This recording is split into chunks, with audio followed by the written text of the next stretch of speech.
America was attacked on September the 11th in circumstances which were absolutely suspicious. Who attacked America on September the 11th? And we have said that there is a massive cover-up on the part of the Bush administration. And we have anticipated that those who have information so far concealed will eventually release that information in order to embarrass the US government as part of a strategy to bring down America. And so CNN is going to be broadcasting it. And the New York Times is going to have a field day. And all those who control the media in the United States are now going to go to work to lavishly publish all of this information, which demonstrates beyond doubt that the US administration was involved in a massive cover-up. When we look at their strategy, we see that they put on board the aircraft a large number of Saudis. Sounds suspicious. Why so many Saudis? And these are not Saudis who are well known for their Islamic fervor, for being what they call militants. No, these are middle of the road, normal Saudis who drive BMWs. Huh? People who attended American universities, for example. They were on board the aircraft and they died when the aircraft crashed. So these were the hijackers, except that one of them read in the newspapers that he was dead.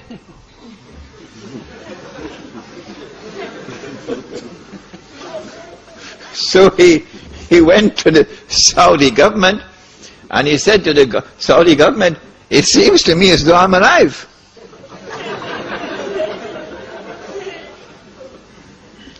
The Saudi newspapers published this article, which I read with my own eyes. This particular student had studied in Minnesota, I think, in the early 1990s. And in 1995, perhaps, he had reported both to the local police and to the Saudi embassy in the United States that someone had broken into his apartment and stolen his passport. Whoever did that used that passport to hijack his identity, and so they could put him on board the aircraft. And so the planning for September the 11th, 2001 started many, many years before. Why so many Saudis? It's suspicious. And why these middle-of-the-road Saudis? The answer is because Saudi Arabia, the government of Saudi Arabia, has a friendly relationship with the United States.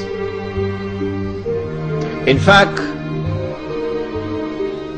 there is something common between the state of Saudi Arabia and the state of Israel which would surprise you. They are sisters. The same forces who work for the establishment of the state of Israel are the same forces who work for the establishment of the state of Saudi Arabia. The same forces who have kept Israel alive today and guaranteed Israel's security are the same forces who have kept Saudi Arabia alive today and has guaranteed Saudi Arabia's security. And when the state of Israel is to be destroyed, Saudi Arabia also goes down into the garbage bin. They're sisters. But at the moment, the friendly relations and the good press which Saudi Arabia receives in the media in the United States of America And the fraternal relations between the government of Saudi Arabia and the government of the United States stands in the way of those who attacked America on September the 11th. In what way? I said to you last time I was here that the United States cannot attack Iraq until a particular moment arrives. And I gave you some homework. I ask you to think. Iraq does not pose any threat to the United States. It does not pose any threat to the State of Israel. The Israelis have to be digging and digging and digging for a strategy to be able to make Iraq look threatening. So now they're coming up with all kind of fancy theories about biological weapons and weapons of mass destruction and so on. It's just dust in the eye. Well, and if Israel does not pose any threat, why all of this hullabaloo, all of this shouting from the mountaintops about attacking Iraq? And who, in military strategy, which commander-in-chief, which country which is about to wage war, which country will announce for 1 year in advance, 2 years in advance, we're going to be attacking you? And then publish in the newspapers all kinds of alternative strategies, how to attack. It sounds suspicious.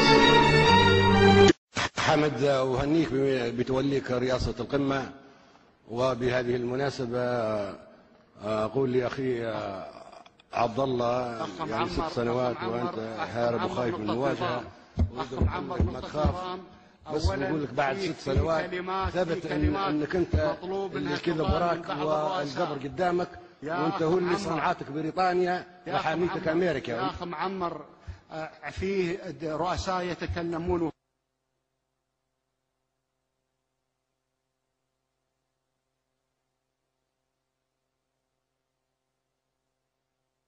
حمد ومن احترام للأمة، واعتبر المشكل الشخصي الذي بيني وبينك قد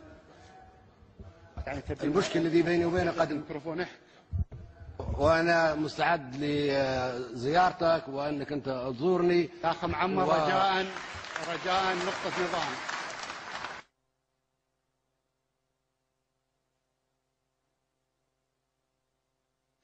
وعميد الحكام العرب وملك ملوك افريقيا وامام المسلمين، مكانتي العالميه ما تسمح لي اني يعني ننزل لاي مستوى اخر، وشكرا. And one ruling state gave way to another. Britain is no longer the ruling state in the world. The United States of America now becomes the ruling state in the world. And in the same way that there was this mysterious, puzzling, baffling relationship between the island of Britain and the Holy Land, starting from the Balfour Declaration, so too now you have this mysterious, mystifying, baffling relationship between the United States of America and the State of Israel, which was so clearly apparent in Durban. World Conference on Racism and Racial Development, Racial Discrimination. When Israel walked out of the conference, because the whole world combined to condemn Israel for its atrocities on the Palestinian people, guess who walked out with Israel, holding on to Israel's coat's tail? Uncle Sam. Uncle Sam. So this puzzling, mystifying relationship between the second ruling state and Israel, the first ruling state in Israel, Britain and Israel, the second ruling state, the United States and Israel, is explained by a day like a month. And then we said that a day which is like a month is now coming to an end. And the September 11 attack on America is in many respects a parallel to another attack which had occurred many years earlier. There's a parallel between the two. That one was in the summer of 1914. Okay? The assassination of the Grand Duke Franz Ferdinand in Sarajevo.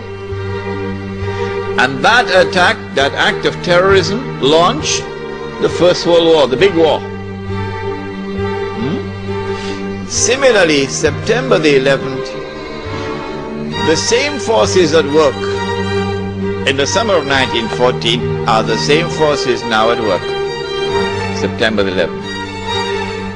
With that attack in Sarajevo, Britain, which was the ruling state in the world, now during the First World War, has to yield to another ruling state, namely the United States of America.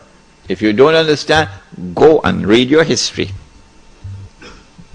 Now with September the 11th, the attack is now on the United States to bring down the United States as the ruling state in the world. But in the process of bringing it down, the United States have some very important work to do for Israel. I can identify tonight two very important things that the United States has to do for Israel. There are many more, but there's no need to do more than simply two. In order for Israel to succeed the United States as a ruling state in the world, not only must the US economy collapse and the US dollar collapse, and when the US dollar collapses, it brings down the whole world of paper money with it, and if you don't believe me, just wait. Just wait.